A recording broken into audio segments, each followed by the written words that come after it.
सोनामुखी, हरड़, मुलेठी जैसी अनेक जड़ी बूटियां और हजारों वर्षों का प्राचीन आयुर्वेदिक ज्ञान इस एक बोतल में समाया हुआ है।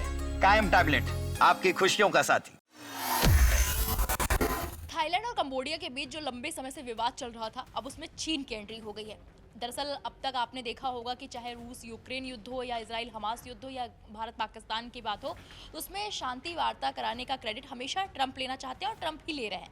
लेकिन अब चिनपिंग जो है इसका क्रेडिट लेने के लिए कूद पड़े हैं। लेकिन ये कहीं ना कहीं देखा जाए तो अमेरिका के राष्ट्रपति डोनाल्ड ट्रंप के लिए बड़ा झटका माना जा रहा है। ट्रंप के लिए कैसे झटका है, ये जानने के लिए हमारे साथ न्यूज़ रूम में पल्लवी मौजूद है। पल्लवी, क्या कुछ मामला है और ट्रंप के लिए झटका कैसे साबित होगा?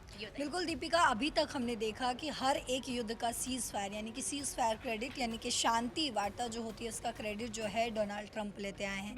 लेकिन अब जिस तरीके से थाईलैंड और कंबोडिया का मामला है, उस बीच यानी कि साउथ ईस्ट एशिया में जिस तरीके से टेंशन बढ़ रहा था, उस बीच अब चीन की एंट्री हुई है। और चीन की एंट्री सिर्फ एंट्री तक नहीं सीमित रह गई है दीपिका। ये कहीं ना कहीं हम कैसे कहते हैं कि डोनाल्ड ट्रंप यानी कि अमेरिका के राष्ट्रपति डोनाल्ड ट्रंप को चैलेंज करने वाली बात हो, क्योंकि अभी तक हम देख रहे थे कि किस तरीके से कंबोडिया और थाईलैंड वाले मामले पर चीन और अमेरिका जो है वो बिल्कुल आमने सामने आ चुका था।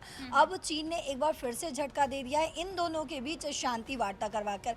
क्या कुछ है वो पूरा समझना, हमें वो पूरा मामला हमें समझना पड़ेगा। उसके बाद हम ये भी समझेंगे कि आखिर इस शांति वार्ता से कैसे अमेरिका और चीन जो है वो एक दूसरे का राइवलरी कंट्री जो बना हुआ है उसमें और इजाफा कैसे हो जाएगा। दरअसल साउथ ईस्ट एशिया में चीन का प्रभाव जो है वो तेजी से बढ़ता हुआ नजर आ रहा है। जहां कभी अमेरिका युद्ध विराम और शांति समझौता करवाने की भूमिका में हमेशा दिखा है, वहीं अब चीन सक्रियता से आगे बढ़ता हुआ नजर आ रहा है। इसका ताज़ा उदाहरण अगर हम देखें तो थाईलैंड और कंबोडिया के बीच जो ये सीमा विवाद चल रहा है, इसमें बिजिंग में जो है मध्यस्थता हुई है, वो जो है वो चीन की तरफ से करवाया जा रहा है।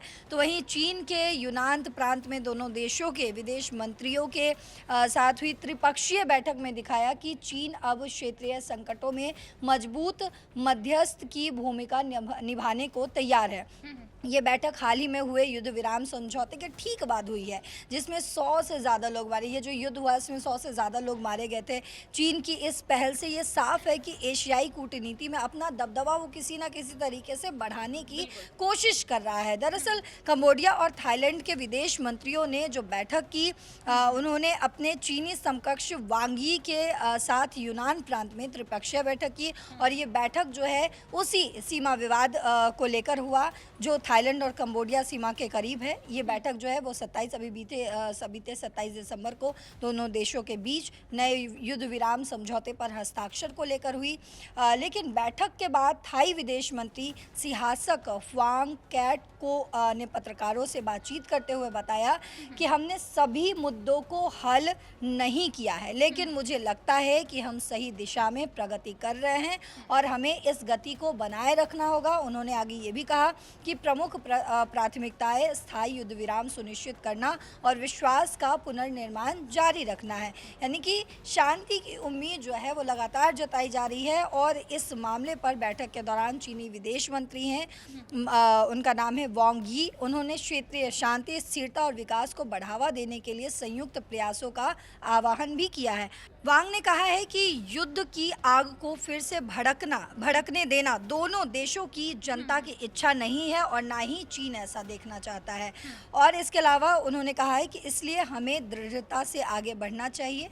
वहीं कंबोडिया के विदेश मंत्री हैं प्राक सोखेन, उन्होंने कहा है कि उन्हें विश्वास है कि ये युद्ध विराम कायम रहेगा और दोनों देशों के लिए मतभेद सुलझाने के लिए पहले से सहमत तरीकों को फिर से शुरू करने का माहौल बनेगा। उन्होंने ये भी कहा कि हम अतीत में वापस नहीं जाना चाहते, यानी कि कोई भी इस लड़ाई को दोबारा नहीं देखना चाहता। इसीलिए महत्वपूर्ण ये है कि युद्ध विराम स्थायी हो। तो दीपिका, हमने देखा कि किस तरीके से डोनाल्ड ट्रंप की तरफ से इन दोनों के बीच शांति वार्ता जो है वो करवाई गई। हालांकि वो फिर से दिसंबर में टूट गया और फिर से दोनों के बीच जो है वो युद्ध शुरू हो गया और अब इसमें चीन की एंट्री हुई है। चीन जो है वो शांति वार्ता करवा रहा है, और दोनों देश के जो विदेश मंत्री हैं वो बैठकर बोल रहे हैं कि हम नहीं चाहते कि फिर से युद्ध जो है वो अग्रसर यानी कि आगे बढ़े, ये जो युद्ध विराम है वो कायम रहे, ये इस तरीके से कहा गया। इसलिए उन्होंने ये भी कहा कि इसीलिए महत्वपूर्ण है कि युद्ध विराम स्थायी हो और इसका सम्मान किया जाए। बैठक के बाद थाई विदेश मंत्री सियासक ने भी पड़ोसी देशों के साथ शांति की उम्मीद जताई है, और चाइना भी ये कह रहा है कि हम मदद करने को, यानी कि दोनों देशों के बीच अगर शांति स्थापित होती है तो हम मदद करने को तैयार हैं। यानी कि चीन जो है वो अपना एजेंडा किसी ना किसी तरीके से सेट करने में बिल्कुल लगा हुआ है, हम ये देख पा रहे हैं।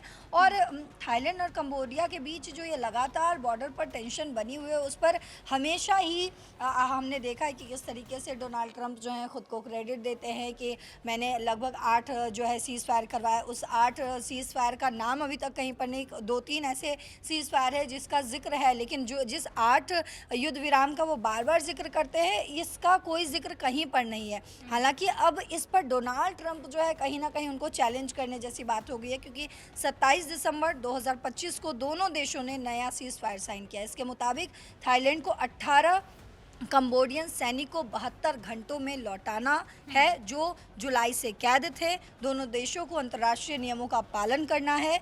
इसके अलावा जैसे लैंड माइंस ना बिछाना, ये इसमें आ जाएगा। इसके अलावा अगर हम देखें तो थाईलैंड ने इस पर कहा है कि अगर 72 घंटों में कोई घटना नहीं हुई तो सैनिक लौटाए जाएंगे, और साथ ही कंबोडिया के पोईपेट बॉर्डर टाउन में फंसे थाई नागरिकों को वापस लाने की मदद करनी है। थाई विदेश मंत्री सियासक फ्वांग कैटिको ने इस पर कहा है कि अगर 72 घंटे शांति रही तो हम सैनिक लौटाएंगे।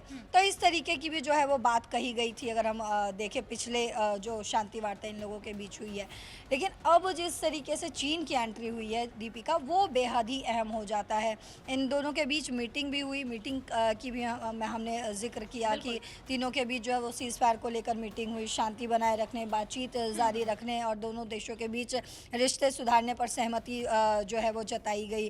चीन ने विस्थापित लोगों के लिए तुरंत मानवीय मदद देने का वादा भी किया। चीन के जो वांग यी हैं, उन्होंने कहा कि हमें शांति को मजबूत करना चाहिए क्योंकि दोनों देशों के लोग युद्ध नहीं चाहते हैं, जिसका हमने जिक्र भी किया है।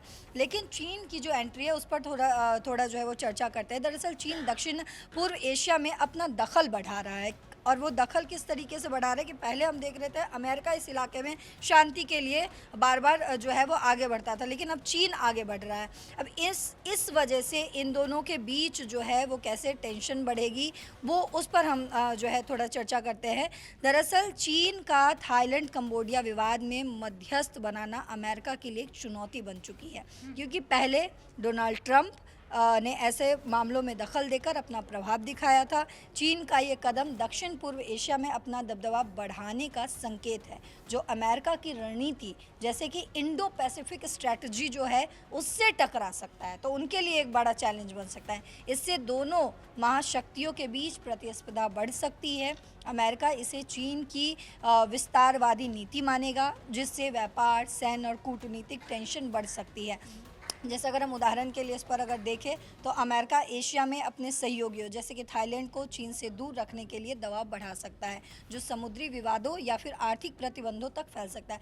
यानी कि अगर जिस तरीके से चीन जो है इस मामले में आगे बढ़ रहा है और वो अमेरिका के लिए एक चैलेंज बनता जा रहा है, और चीन क्योंकि दोनों ही महाशक्ति हैं, दोनों हमने देखा जब टैरिफ का खेल डोनाल्ड ट्रंप ने खेलना शुरू किया, चाहे वो भारत के साथ हो, चाहे वो चीन के साथ हो, चाहे वो जो है रशिया के साथ हो, तो सबसे पहले चीन ने ही पलटवार किया। इधर से अगर हम एक तरफ से देख रहे थे कि डोनाल्ड ट्रंप उन पर टैरिफ लगा रहे थे, 100% टैरिफ लगा रहे थे, तो वो भी 120% टैरिफ लगाते।